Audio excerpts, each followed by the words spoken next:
안녕하세요. 여러분의 데이터베이스 A+ 학점을 책임질 일타 강사입니다. 그리고 교수님의 완벽한 시험 대비 강의를 도와드릴 조교입니다.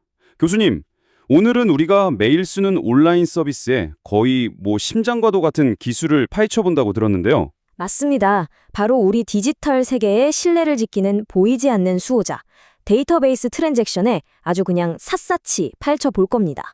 오늘 이 시간만 잘 따라오시면 이 주제에 관한 한 시험 걱정은 끝이라고 할 수 있죠.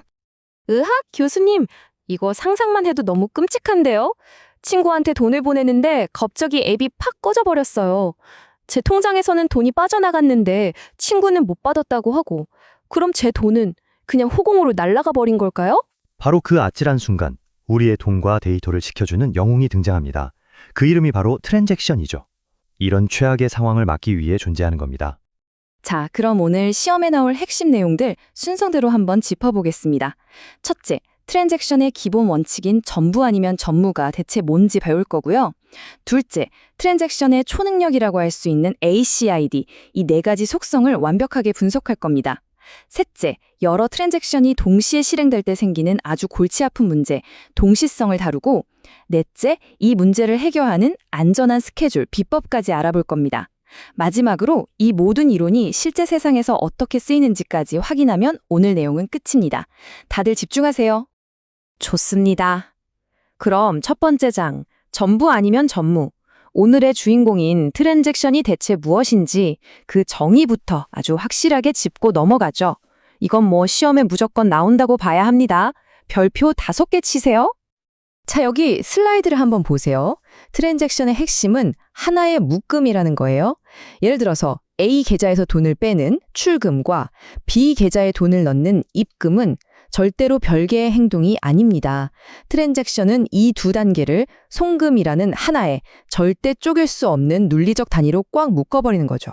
아, 그러니까 출금은 성공했는데 입금이 실패하는 그런 어중간한 상황은 절대 있을 수 없다는 말씀이시군요? 정확합니다. 둘 다 성공하거나 하나라도 실패하면 전부 없었던 일로 되돌려버리는 것. 이것이 바로 트랜잭션의 제1원칙입니다. 이제 트랜잭션이 왜 그렇게 강력하고 신뢰할 수 있는지 그 비밀을 알려드리겠습니다. 바로 네 가지 필수 속성 혹은 초능력 덕분인데요. 앞글자를 따서 우리가 ACID, ACID라고 부릅니다. 이 네 가지는 정말 중요하니까요. 각 속성의 개념을 완벽하게 이해하고 암기해야 합니다. 여기 데이터 무결성이라는 신전을 떠받치고 있는 네 개의 기둥이 보이죠? 바로 원자성, 일관성, 고립성, 그리고 지속성입니다. 이 네 기둥 중에 단 하나라도 무너지면 데이터의 신뢰성은 그냥 와르르 무너져 내리는 겁니다. 자, 그럼 하나씩 자세히 살펴보죠. 첫 번째 기둥, 원자성입니다. 아까 말했던 바로 그 전부 아니면 전무 원칙이죠.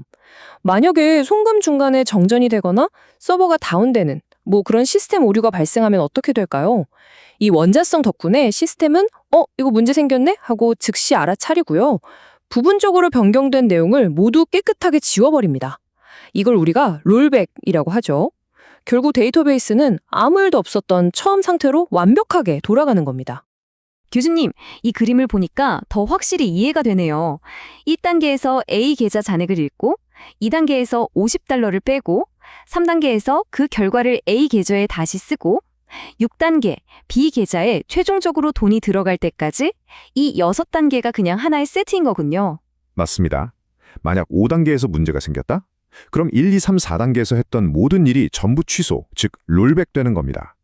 6단계까지 완벽하게 성공해야만 이 거래는 비로소 완료, 즉 커밋 되는 거죠. 자, 두 번째 기둥, 일관성입니다. 이건 데이터베이스에 미리 정해진 규칙을 트랜잭션이 절대로 깨지지 않는다는 약속이에요. 가장 쉬운 예가 바로 계좌의 총액 보존 법칙이죠.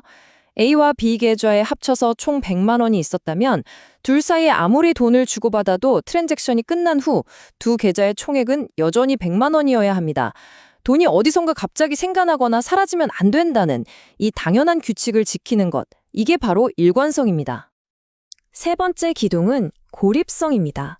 이건 여러 트랜잭션이 동시에 실행될 때 서로를 방해하지 않도록 마치 투명한 칸막이를 쳐주는 것과 같아요. 내가 A 강의실에서 시험을 보고 있는데 옆 B 강의실에서 시끄럽게 떠드는 소리가 들리면 집중할 수 없겠죠. 고립성은 각 트랜잭션이 자기만의 조용한 공간에서 작업에 온전히 집중하도록 보장해주는 겁니다. 한 트랜잭션이 아직 작업 중인 내용은 다른 트랜잭션에게 절대 보이지 않는 거죠. 자, 이 슬라이드는 고립성이 왜 중요한지 아주 극적으로 보여주는 예시입니다. 정말 흥미로운 부분이니까 집중해서 보세요.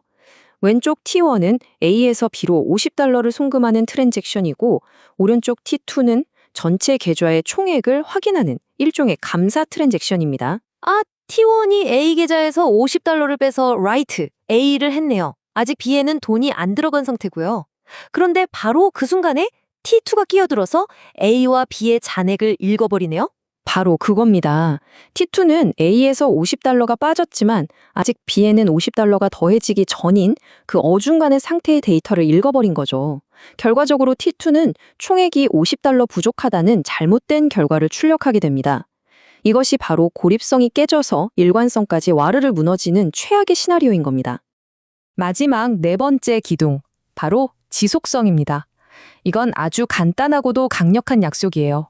일단 트랜잭션이 성공적으로 커밋 되었다면, 즉 시스템이 거래 완료라고 선언했다면 그 결과는 영원히 보존된다는 뜻입니다.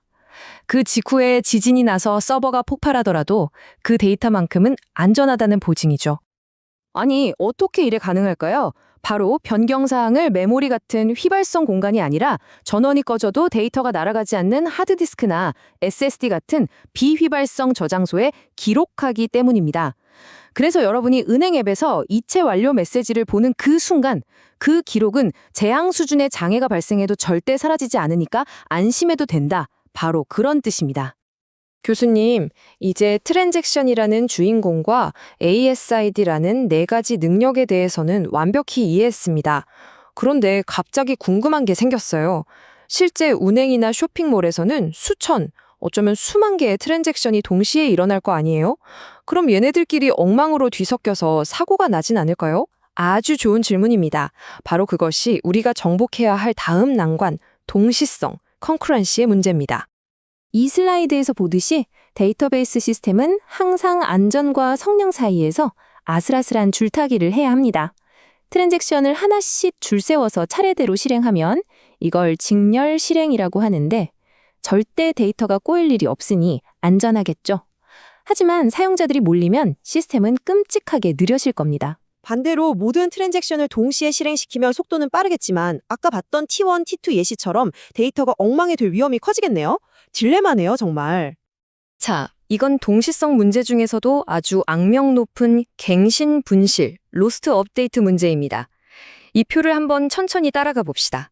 처음엔 A에 1000, B에 2000이 있습니다. 네, 먼저 T1이 A에서 50을 빼서 A를 950으로 만들었어요. 아직 데이터베이스에 쓰진 않은 상태고요. 그런데 바로 그때 T2가 끼어들어서 A의 값 1000을 읽어갑니다. T1이 값을 바꾸기 전에 옛날 값이죠. T2는 A에서 10%의 수수료를 떼는 작업이라서 A를 900으로 계산하고 write A를 실행합니다. 아, 그런데 그 후에 T1이 자기가 아까 계산했던 950을 write A로 해버리네요. 그럼 T2가 열심히 계산해서 썼던 900이라는 값은 그냥 덮어 씌워서 사라져버리는 거네요. 정확합니다. T2의 작업이 그냥 허공으로 날아가 버렸죠. 이게 바로 갱신 분실입니다. 결국 데이터베이스는 비일관성 상태에 빠지고 총액도 맞지 않게 되는 아주 심각한 오류가 발생하게 되는 거죠. 그렇다면 이 위험천만한 동시 실행의 속도를 즐기면서도 데이터의 안전을 보장할 방법은 없을까요? 빠르면서도 안전한 두 마리 토끼를 다 잡는 마법 같은 방법이 있습니다. 그 해답이 바로 직렬 가능성, 시리얼라이즈빌리티라는 개념에 있습니다. 이것이 동시성 제어의 최종 목표라고 할 수 있습니다. 직렬 가능성이란 이런 겁니다. 여러 명의 요리사 트랜잭션이 하나의 주방, 데이터베이스를 쓴다고 상상해 보세요. 각자 자기 요리를 만들죠. 이 요리사들이 서로의 재료를 뺏거나 불을 끄는 등 방해하지 않고 각자 레시피 순서를 지키면서도 주방 도구를 효율적으로 나눠 쓴다면 어떻게 될까요? 결과적으로는 각 요리사가 혼자서 차례대로 요리했을 때와 똑같은 맛있는 요리들이 완성되겠네요. 바로 그겁니다. 명령어들을 잘 섞어서 동시에 실행하되 최종 결과는 T1 실행 후 T2 실행, 혹은 T2 실행 후 T1 실행처럼 어떤 순서로든 한 줄로 세워서 실행한 결과와 완벽하게 동일하게 만드는 것, 이것이 바로 직렬 가능성의 목표입니다. 자, 지금까지 시험에 나올 중요한 이론은 모두 배웠습니다. 이제 마지막으로 이 똑똑한 이론들이 우리가 매일 사용하는 현실 세계에서 어떻게 구현되어 작동하는지 살펴보면서 강의를 마무리하겠습니다. 이론과 실제를 연결하는 것이야말로 진정한 공부라고 할 수 있죠. 교수 데이터베이스를 다루는 개발자들은 아주 간단한 명령으로 이 강력한 트랜잭션 기능을 사용합니다. 여러 개의 작업을 실행한 뒤에 모든 게 완벽해 라고 확신이 들면 commit이라는 명령으로 변경 사항을 영구히 조장하는 거죠. 반대로 작업 중간에 에러가 발생하거나 뭔가 잘못된 걸 발견하면 롤백이라는 명령어를 외쳐서 모든 것을 없었던 일로 되돌리는 거고요. 그리고 SED의 마지막 속성이었던 지속성은 보통 이렇게 하드웨어를 통해 물리적으로 보장됩니다. 슬라이드에 보이는 레이드 기술이 대표적인데요. 예를 들어 오른쪽의 레이드 1은 하나의 디스크에 데이터를 저장할 때 똑같은 데이터를 다른 디스크에 실시간으로 복사해 놓는 미러링 방식입니다. 그래서 디스크 하나가 갑자기 고장 나더라도 똑같은 복사본이 다른 디스크에 있으니까 데이터가 안전하게 보존되는 거군요. 정말 확실한 방법이네요. 그래서 오늘 강의의 핵심 결론은 바로 이겁니다. 여러분이 온라인으로 은행 업무를 보든 쇼핑몰에서 결제를 하든 SNS에 글을 쓰든 여러분의 모든 디지털 활동 뒤에는 오늘 배운 이 트랜잭션과 AICD 원칙들이 보이지 않는 수호자처럼 조용히 하지만 아주 강력하게 작동하면서 여러분의 소중한 데이터를 안전하고 일관성 있게 지키고 있다는 사실입니다. 이것이 오늘 강의의 마지막 질문입니다. 인공지능, 블록체인 등 기술이 눈부시게 발전하는 이 데이터의 시대에 데이터의 무결성을 지키기 위한 이 근본적인 탐구는 앞으로 또 어떻게 진화해 나갈까요? 여러분도 한번 고민해 보시기 바랍니다. 오늘 강의 정말 유익했습니다, 교수님. 수고 많으셨습니다. 이걸로 오늘 강의는 마치겠습니다.